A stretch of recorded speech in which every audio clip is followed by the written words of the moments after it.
The 1970s was a good time for single lens reflex film cameras. In 1978, I would have been 14 and I got really excited looking out in shops for what the new cameras were. I couldn't afford a SLR at that point. I was using an old Russian Sorky. However, I do remember Nikon bringing out new cameras, and Nikon was a big name, obviously, of film cameras, and it had made its reputation through the F1, F2, and the Nikomat had an extremely good name. Now, things were beginning to go towards an automotive age, and there was a lot of discussion between manual cameras and automatic cameras, and there was an enormous discussion about the type of shutters. And it seems a world apart now that people got so concerned about electronic shutters. People were fearful that if a shutter depended on a battery and the battery failed in the course of conflict or at the prize giving or wherever they were taking the photograph, if the battery failed, what would they do? So in 1977, Nikon brought out a super camera called the FM, which was a sort of semi-professional camera, but it had a mechanical shutter. That's what the M is for. The following year, they brought out the FE, and this is the camera I'm talking about today, the Nikon FE. It came out in 1978 and it had an electronic shutter.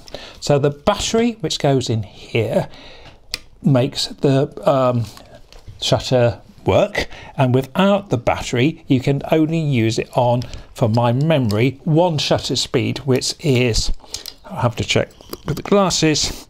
Yes, it has a manual shutter speed of 90th of a second, so if the battery does fail, you still have a form of backup. You can still use the camera. All the other shutter speeds, which range from B and 8 seconds up to 1,000 of a second. I think the F2, F3 went up to something like 4,000, but 1,000 I've always found is absolutely great. Now, so what we had here was a nicely designed camera. It still had the old Nikon method of turning on the meter by bringing the lever. So if you are left-eyed like mine, like I am, you still got blinded by it. However, apart from that, it is a very nicely designed camera. It fits into the hand extremely well.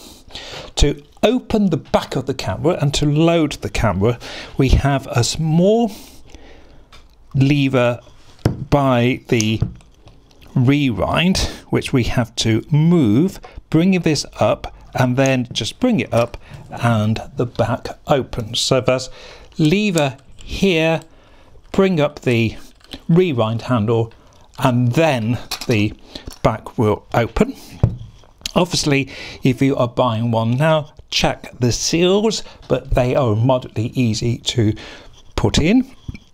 And you simply load the cassette from there, the film into there and over and wind on. Now, operating, you've got a manual focus lens here, aperture here, and I'm going to talk about the lens mounting in a moment. And you've got a choice of automatic. By automatic, they mean aperture, right? You choose the aperture and the camera automatically selects the shutter speed. And you see that in here by a little lever on the side, which then matches up the shutter speed.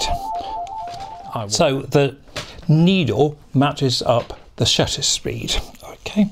Or if you decide not to be aperture priority, you can simply go on manual, choose whichever shutter speed you would like. So I'm going to go for 125, and then if I'll take this filter off for a moment, then I basically will move the aperture until it meets that shutter speed.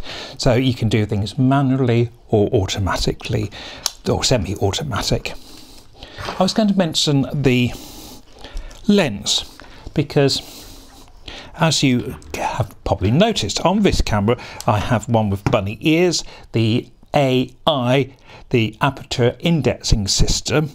Now, you can, with the FE, still use the AI lenses, which were the original F-type lenses. The F is the mount, and then you've got various different things. So F is the mount, the AI is the aperture indexing. Now, on here, if you have one of those old lenses, you can use it on here, but you have to put this little lever. You have to put the lever, trying to remember now, yeah, you have to press the little button and press the lever outwards, and that will enable you to use for those old lenses. For example, I've got a 1.4, which is a lovely lens, and I can use on this camera. To use the new lenses that had just come out, you had to press the button, press it back, and then it would engage, like so. Okay, and what's nice here, you've got the aperture here, which you can see in the viewfinder as well. So in the viewfinder, you can see the aperture and you can see the shutter speed. Extremely useful. Although the professional camera of the time, I think, was the F2, F3, and the FM was aimed at semi-professional, the FE soon became a very popular camera and was often used as a second body for professional photographers. It's interesting how, a bit like classic cars, classic cameras, some of the big cameras in its day are not necessarily big cameras now. The FE has done extremely well in its reputation. The FE2 has got a faster shutter speed, and it's got some other changes, a slightly more modern camera, but there are some purists who prefer the FE as I have here. I've only recently been using this FE, and I've been delighted with it. It is a joy to use. It is very sturdy, but without that enormous rate you get from the F1, F2. The aperture priority makes life incredibly easy. You've got an enormous array of lenses.